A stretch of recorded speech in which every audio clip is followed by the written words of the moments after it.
In this session, we are going to have a panel discussion of Fireside Chat with your investor, Carousel and Quest Venture. We are incredibly happy to have William as our speaker today. And the panel will be moderated by Russ. Without further ado, please join me in welcoming William and Russ. Hello, everyone. Hi, I'm Hi, Russ. everyone.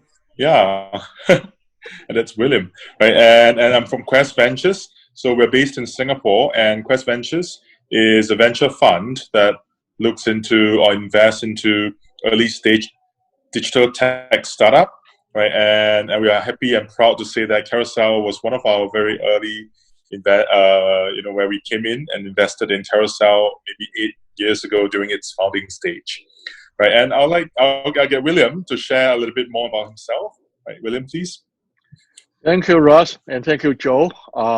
First of all, Russ, thank you for the trust in Carousel in the early stage, and hopefully after 8 years, you are not disappointed. We are still growing, we are still expanding, Absolutely. especially in Hong Kong. My name is William Ip. Actually, I didn't start the Carousel. I joined last year as the managing director for Hong Kong, running the business. And I've spent over the past decades or so in different US companies. Now I'm in the startup, and hopefully we can grow this journey together. Oh, excellent. Thank you. And I'll jump into the questions. And so, William, I understand that especially during this particular period of COVID, Carousel users have grown from about 200,000 to almost 300,000 during this period of time, right? But before that, could you share a little bit about how Carousel Hong Kong was set up and what were some of the challenges that you and your team might have faced during this period, during the setting up time? No, thank you, Russ. That's a question that will bring tears into the eyes, and also a lot of laughter. So, basically, as you know quite well, Carousel is a Singaporean company started by Silray, Marcus, and Lucas back all the way 8 years ago in 2012 when they do a startup weekend, hackathon. They run the app, have tremendous results, kept moving in, and they start building it. And by 2016, they started to go to Hong Kong. Looking at two things. Like, first of all, Hong Kong is quite tech savvy with the number of mobile users, internet penetrations, and all the things. And also, secondly, Hong Kong has a slightly larger populations than Carousel Singapore, and they want to make it a success.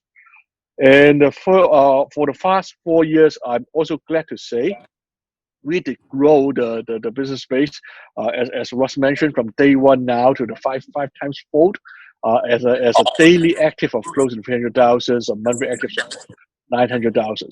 So one of the challenges that we are in Hong Kong is, just like every single startup, like when you go to a new places, when you go to a new geos, is how to get yourself recognized is what we talk about now. The term growth or the growth hackers, how you do it.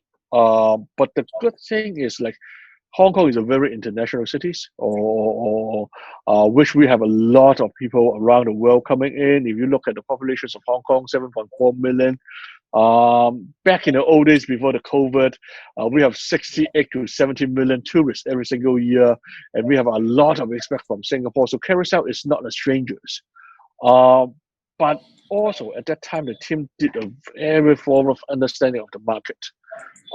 They know that Hong Kong, we do have very, very tiny living space because of the high price of the real estate.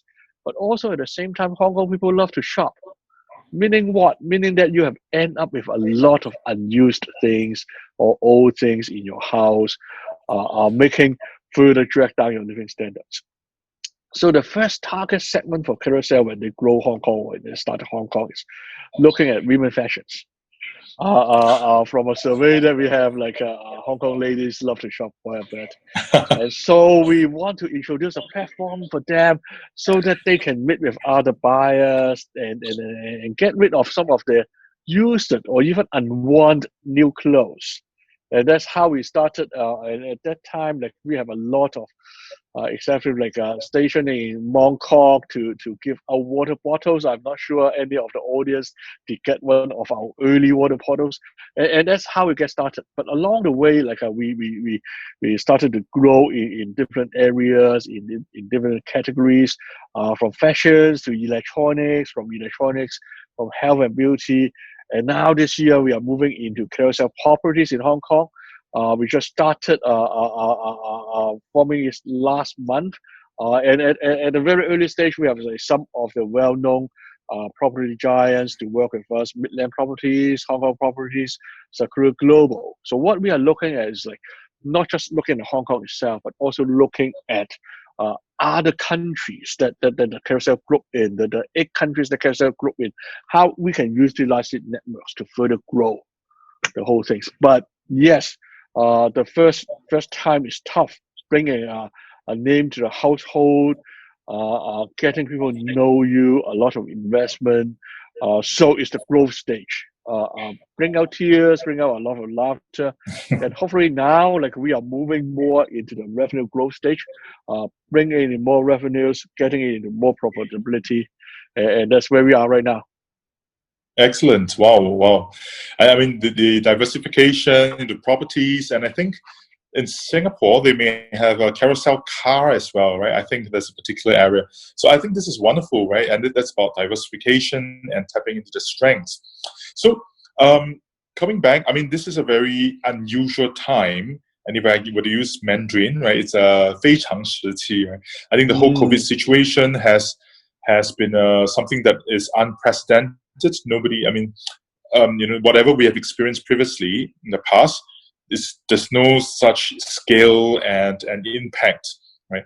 And despite that, there's the saying go, 危机, right? In every crisis, there is an opportunity. And I see that, this is something that Carousel has grown from strength to strength, right? And could you share with us some opportunities that Carousel experienced during this particular period, but also the challenges? I think it's always important to learn from challenges as well. Right? No, absolutely. Thank you, Russ. Yes, it's unusual, and I say it's not just regional; it's global. Yeah.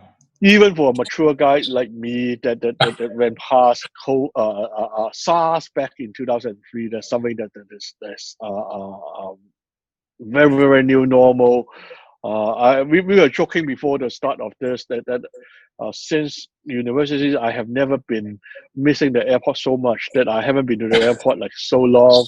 My last trip is actually a trip to the Singapore headquarters right before Chinese New Year weekend. And yes, like people are adapting to new things. Now we are on, and I believe even for this summit, it's also the first time to be the virtual. It's all used to be like on the ground. But like Russ said, like 有危有機, when there's like a risk, there's always opportunities. A few things I want to call out. First of all, if you look at during the COVID situations, like Carousel Hong Kong, the number of users actually spiked by 30% from January to now. And we also see that this is a very good platform for a few things. I'm very glad to say like we have some very good-hearted carousellers that they are giving out masks away in the early days when people cannot get it. Actually, like we have one seller that I personally thank you quite a bit many times, Miss Hui. That is not big, like she's just individuals, like in the early days when people cannot get it. She's posting on Carousel that she's giving out masks like to the general public if they're in need. That's also something we very, very encourage. And also the second thing is like if you look at Carousel, what we did, not just in Hong Kong, but as a group, we do believe that like for a lot of charity organizations, they are facing a tough time on getting fundings because like people are not getting out. A lot of fundraising event has been cancelled. So Carousel as a group, back 2 months ago, we actually did a regional or global announcement saying that we are giving out $2 million worth of visibilities, so that if you are NGOs, come to us, like we can help you to advertise to all our communities. So this is one thing that we are doing. And let me also zoom back to Hong Kong. So Hong Kong has been through a very tough time for the past 12 months. First of all, there's a lot of social unrest, like starting from Yeah. June, and in January, like we have the blackout, one of the first cities to have the blackout. So basically, if you are retailers having a retail store, you are facing a lot of challenges. I always said, like even back in my times in my past company, which I'm helping, like onliners or online e-commerce to collect money. It's not easy to move your presence online and actually get the right audience. So what we started to do this year is like we started Carousel in Hong Kong. So what it is like basically if you look at what we are right now, as Russ mentioned, like right now we have close to 300,000 unique visitors a single day. And just comparing that number to any physical shopping malls in the world, like even to the biggest shopping mall, how can you get 200 or 300,000 unique visitors? And imagine right now, like if you are a retailers in Hong Kong, you will be lucky if you have like 10, 20 a day.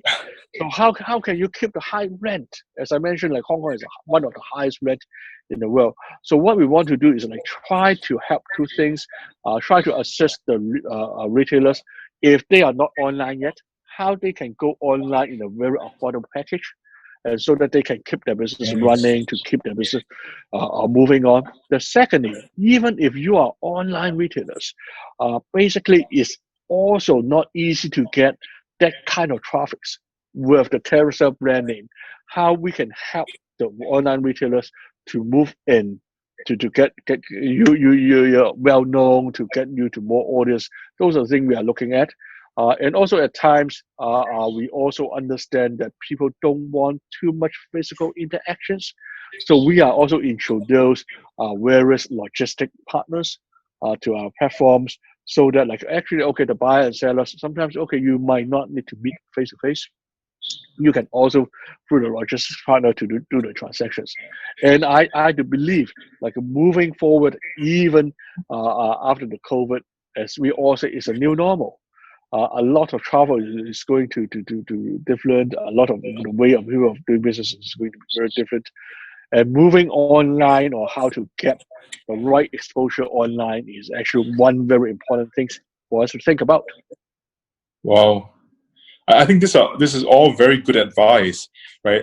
Tapping into Carousel's services to sell, and also into the expertise that Carousel, the team behind Carousel, is able to give, right? Then, of course, moving forward, because right now I think you spoke about the new norm as well, right?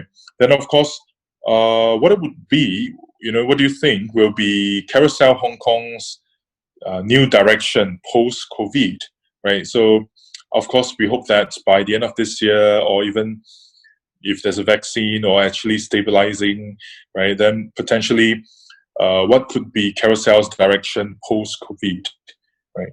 Yeah. Thank you. So, actually, like the vision of Carousel has never changed from day one. The three founders' vision is inspire everybody to buy and sell online globally, and making it a good cause. So if we zoom to Hong Kong, so one thing is like Carousel Hong Kong has been quite popular in a lot of categories, like women's fashions, men's fashions, electronics, and I think that you and me are guys, and guys love all the gadgets, Yes. and baby goods. So moving forward, one thing that I'm learning from other counterparts of the Carousel community is, if you look at Singapore, if you look at Malaysia, we have a lot of services. Yes. And the reason I said that is like, how to make Carousel Hong Kong to the next stage is, in Canada, I call it 包羅萬有,包羅萬有. So it is exactly, if you think of anything, whether it's a goods, whether it's a physical goods, whether it's intangible services, or whether it's a training online, or if you are looking for a 1972 camera lens that you miss, like when your father gave it to you, so you can find it in Carousel, and that's one of the visions.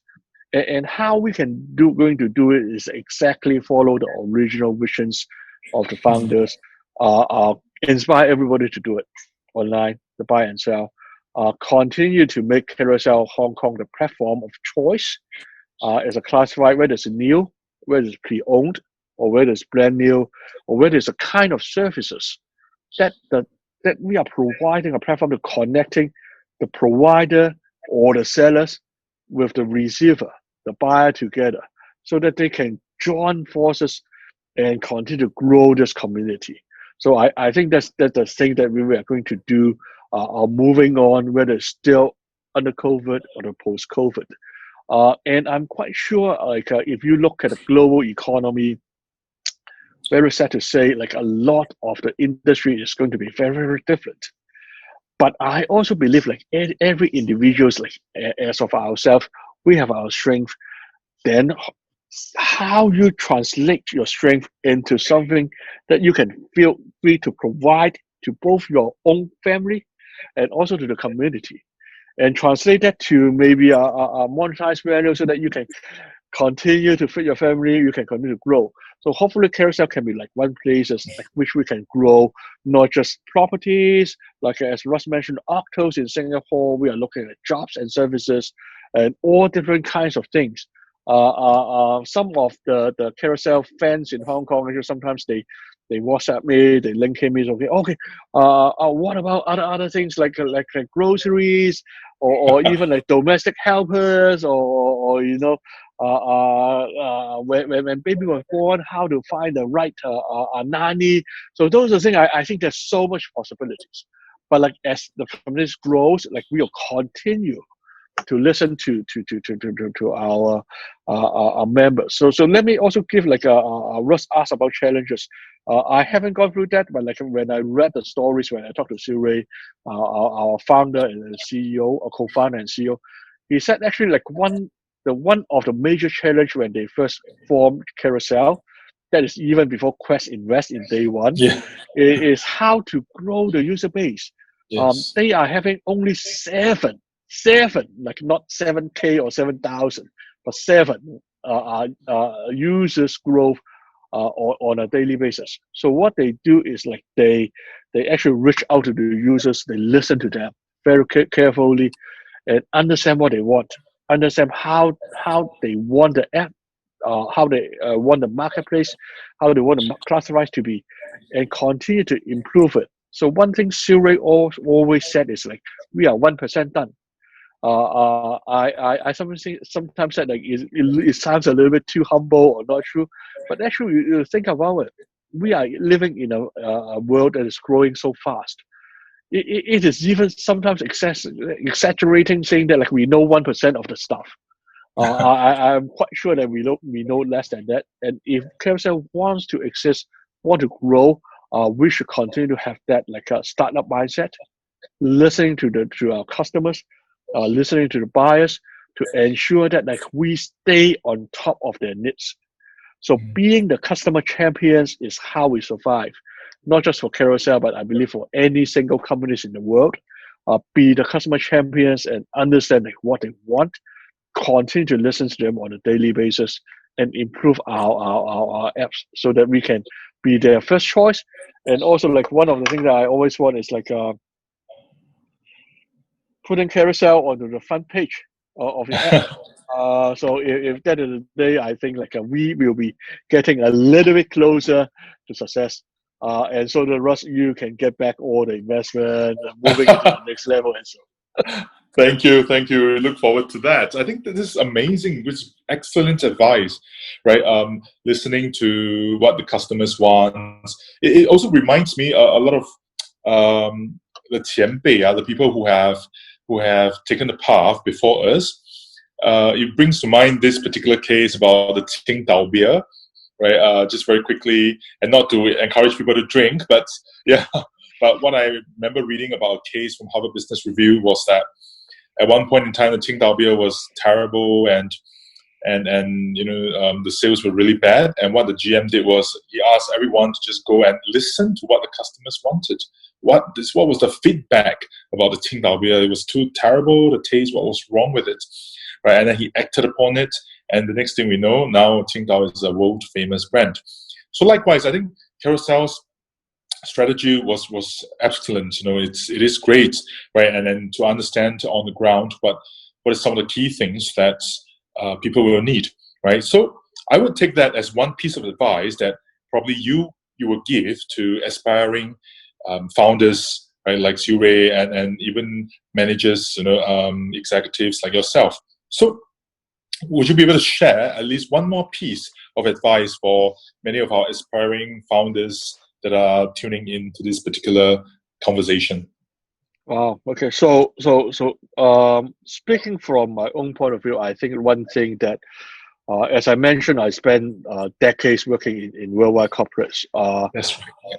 When I move into Carousel, when I move into startup, scale up, whatever you call it right now, one thing that's very, very different and comparing Carousel to the rest, or not to the rest, to some of the early startups is growth versus profitability.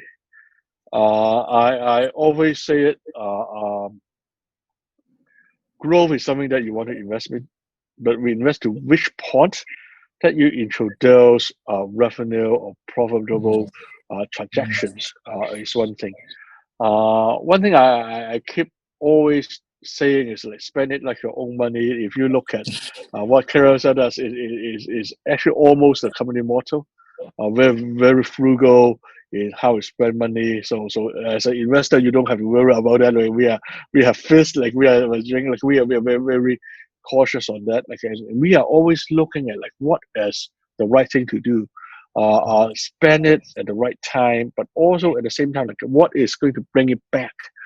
So one thing I want to say to a lot of the early startup is like I know a lot of them are going through a very tough life when they first started, and don't get carried over the way when they get the first funding, saying that okay now we have this, and start spending like crazy. Continue that startup spirit.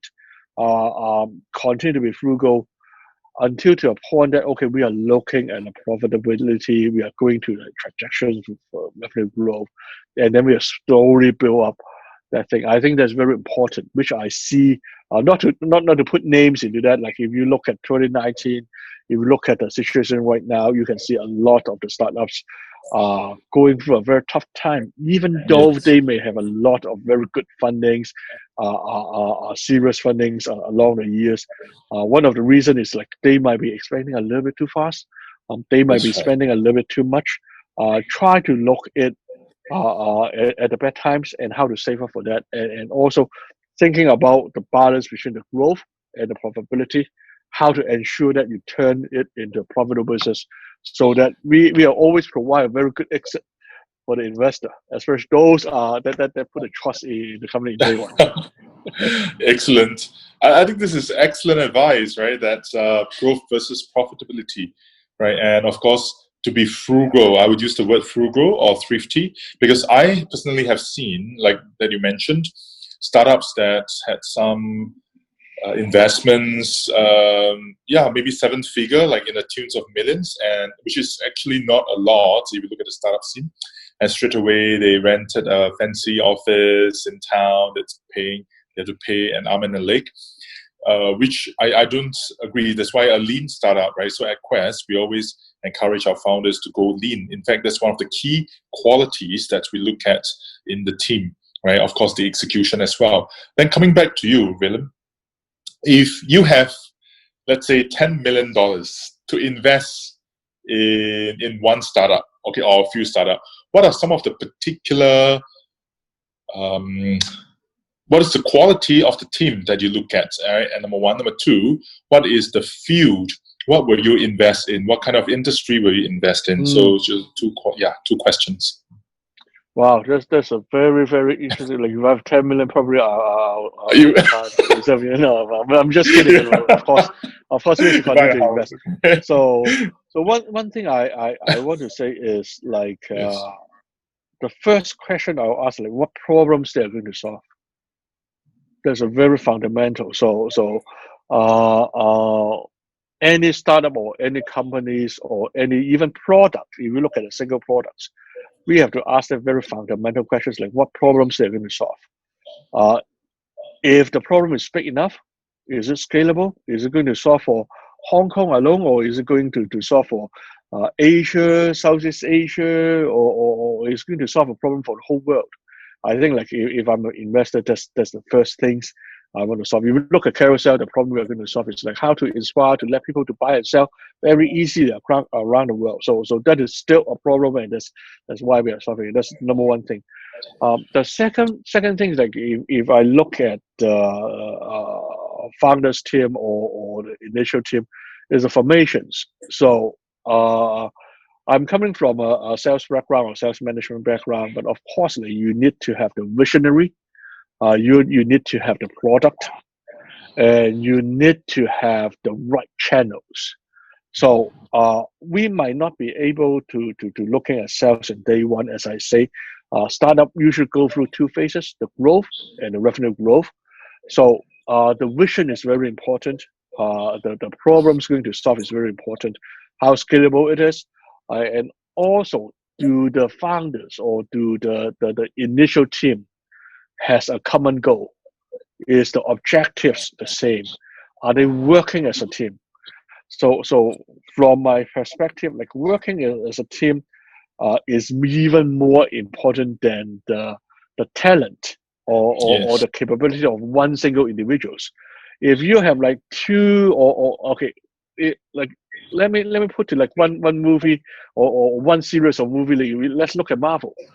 If all the people are Iron Man, if all the people are Captain America, it doesn't work. The Avengers need to have like all kinds of different people to make it work. Arrogant guy like Iron Man, a very strict guy like Captain, so that they have different opinions. But also at the same time, they have one common mission to save the world. Exactly. From Thanos. I think those are the things I'm looking at. First of all, like what problem they're going to solve. Are they forming a compatible team that have one single visions? So those are top two qualities that I will look at. But again, I'm still thinking whether I should invest in some properties and retire in Malaysia. I'm sure, of course, that's for sure, man. I mean, on top of that, you have extra $10 million, right? You're a successful billionaire. Exactly. But those are the two things I will look at. Like as I mentioned, how it's going to change the world. What is the impact? We always talk about impact. What impact it's going to bring. So technology, like, we will not invent new things. If you look at a lot of things, people usually take out Star Trek to compare. Oh, wow, this was shown in Star Trek. And actually, like, if you look at a lot of successful companies in the world right now, they are not being transformed. It is, of course, innovations, but they are not something that is inventions like from the ground. They're just changing how we can live, work, and play at an easier, much more simple life. But this is great because, yes, excellent. To me, entrepreneurship should always, there are twin engines. The first is always about solving issues in society, in the world, and monetizing it, right? One can't work without the other, because to me, if it's just a money-making one, then it is a business. It is not entrepreneurship, right? Because entrepreneurship, there's an element of innovation as well, right? And innovation ties into what you mentioned. What problem are we solving, right? And I think, I think this is just amazing. A lot of lines of alignments between you and I, right? And then, of course, the Avengers analogy is something that I really love, because if you look at the last parts, right, the movie, in order to tackle a world issue or a universal issue like Thanos, right? Nobody is powerful enough or strong enough. No single organization, no single country, right? Everybody has to work together, right?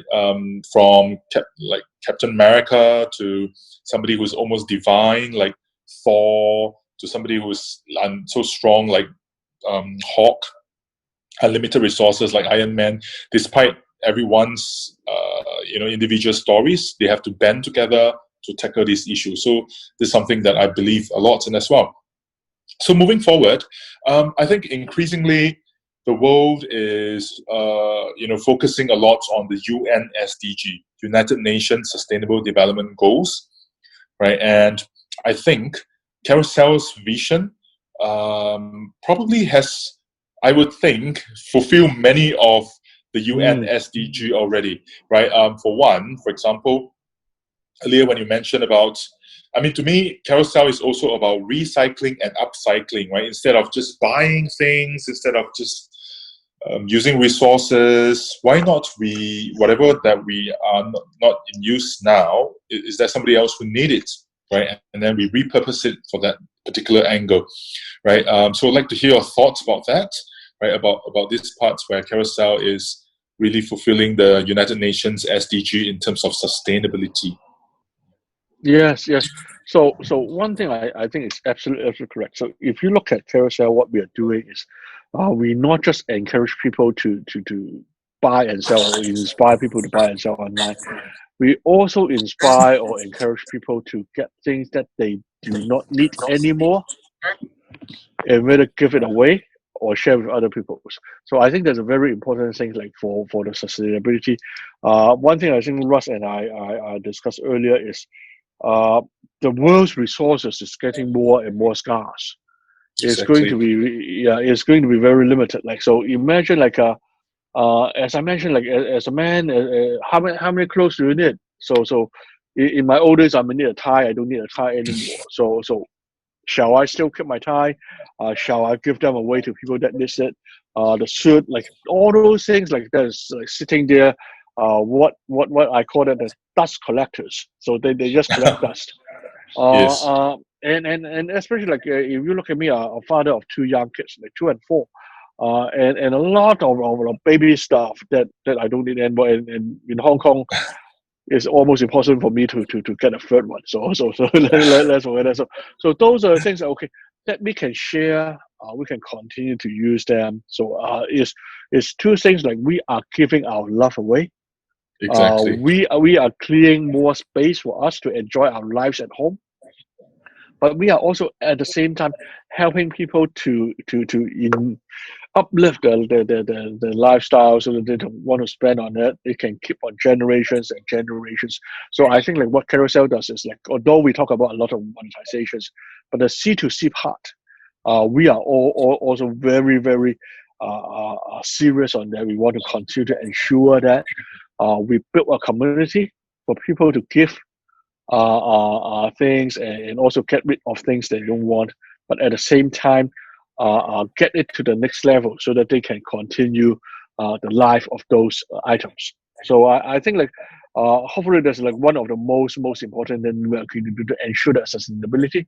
Or else, like we continue to buy things, to throw them away, to turn them into garbage. I believe in one days our Thanos will come and saying that, okay, we need to get rid of half of the people on the earth so they can survive. We all don't want to see the end day coming. So please use Carousel as a platform. Continue to do that. I think that's like one major good cause. Exactly. And I think earlier you mentioned, right? You rightly mentioned that Earth's resources, there's only so many resources that the Earth has, right? And I particularly like this saying. I think it's a Native American saying, right? That we did not inherit the Earth from our parents. We did not. Rather, we borrow the Earth from our children. Right, I think, and what kind of Earth are we going to return to them? Isn't it? Because eventually now, and in fact, there's so many stories that probably the COVID-19 was because it's really indirectly created by us, because we cut down all the trees and the animals have nowhere to live, and then they begin to get closer to human. That's why the viruses could evolve, right? Mutate and evolve. Anyway, so coming back, yes, I definitely Carousel is the way to go. I think it meets more than just one angle, right? It's about sustainability, it's about environment, it's about sustainability in more than one angle: financial sustainability, but also environmental sustainability. So probably just one last question in the interest of time, right? And then of course if you have a question for me as well, but one last question. All right. What would be the advice if, let's say, somebody is out to look for grants and or funds, right? So for me, from my angle is, I think for a startup, and you should rightly focus on your business, right? If the business is doing well, I think automatically funds and grants will look for you, right? However, increasingly, I'm seeing that a lot of young startups, they just chase grant, they just chase for funds, right? And then they kind of lose out on the business angle, right? So you have been with a lot of big companies in the world. What are some of the trends that you see, and what is the advice that you can give to a lot of our young startup founders here, or startup founders? Yeah. Yes, I think this a very good questions. If I look at it, first of all, when you're looking at startup, it's very different from you are doing from a corporate. So in my corporate days, like what I look at is majorly three things: like how big is the market? Do I have the product? Do I have the people? But Nice. when you're talking about innovations, when you're talking about transformations, probably you don't know the market. You don't even know if there is a market there. Yeah. So instead of looking at the market, like the first thing I would say, like instead of chasing fundings, we hear a lot of successful cases, but looking behind the scenes, I'm quite sure that 999 people fail and one succeed. And go to the finishing line. So if for a young startup, if you are only chasing the funding, that's not the right way to do. That's like upside down. In Chinese, 本末倒置. You're having the cost in the stage. So first of all, as I mentioned, very important to understand is what the problem is going to solve. Is that a real problem? So if that is a real problem, and if the problem is, I don't want to say a problem is scalable. If the problems can be common things to move to more countries, try to make a forward debate within the team to see how we move forward, move around, and talk to the investor and see what they think. And I know investors nowadays are very smart because there's so much, as you mentioned, so much people trying to pitch them for funding. And very easily or very quickly you'll get the feedback. Listen to the feedback and continue to improve, but also at the same time trust yourself. I think as an entrepreneur, one thing is like you have to trust yourself, otherwise you will fall into the lens of being a salesman saying yes to anyone. By saying yes to anyone, you won't be successful and you won't be unique and you won't be innovative. So trust yourself, understand it, but also at the same time get the feedback. The feedback from investor is as important as the feedback from customers or the consumers. Keep on getting the feedback, keep on improving the things you are doing, and until that, okay, you come to think, okay, wow, you have to click. This is the thing. This is the thing I'm going to solve. And then the funding will come, as you mentioned. Like once you do it, and people will see. I'm quite sure a lot of venture capitals, they are actively looking for investment opportunities, almost at the same scales as a lot of the young people or entrepreneurs looking for funding. So put that aside, putting money as a byproduct, trying to see like what you are going to do, how it's going to impact the world, how it's going to change people work, live, or play, and try to focus on that and continue to optimize what you have in mind, whether it's a business plan, whether it's a business model, whether it's the product. And I'm quite sure that then that will be the investment will be there. So as an investor, Russ, do you think like there's something that will interest you? Like if you see, and how you say yes or no to the young company? I think excellent. You have answered the question for me, right? And I'll use that to summarize, to wrap up, right, in the interest of time. But you have answered everything for me already, right? So one of the key things is always the team, right? Because the team that you mentioned, everybody brings with them very different skills, strengths, and weaknesses, right? So how do you complement one another, right? And a lot of times this is very easy to tease out. The more you are in this scene, the more people you have reacted to or you have seen, you realize that it's very clear right? And this is one of the key things that particularly will be very key. So the team, right? Then number two, and also to talk a little bit more the team, like for example, if it is let's say you talk about app development or website, and within your team there is no someone with this kind of expertise, then quite unlikely, meaning you have to outsource it, right? So that's the details of it. So the team is really important. The team also should not be more than, I think 5 is really too big. I mean, 5 is a good number, but 3 is the best, right? 3 to 5, I would say. Right? I've seen a team that has 9. I was like, wow, really? Okay. And anyway, because we want to be lean and move fast, right? So then number 2 that you mentioned, it has to solve an issue.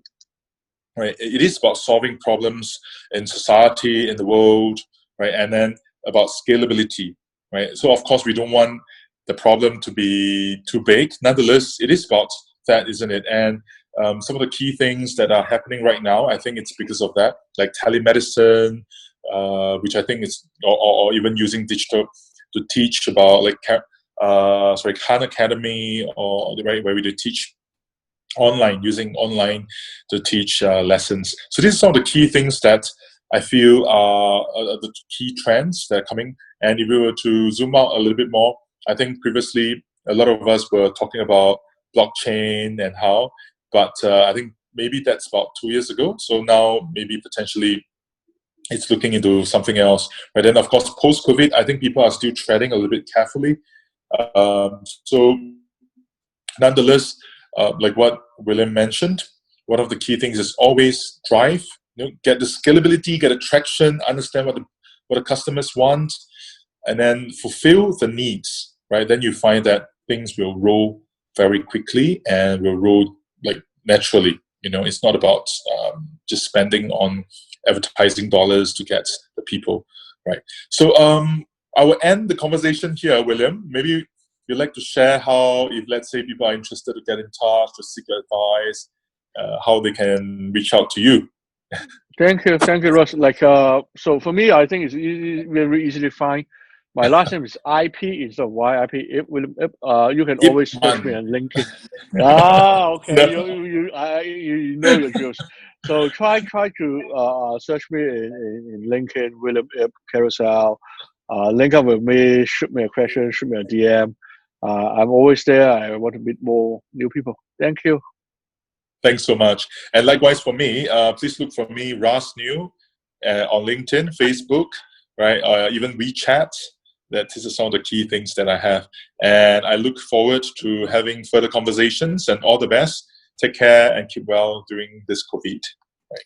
Thanks, Thank you, Russ. Thanks, SIS. Thanks, Joe. Thanks, Willem. Bye.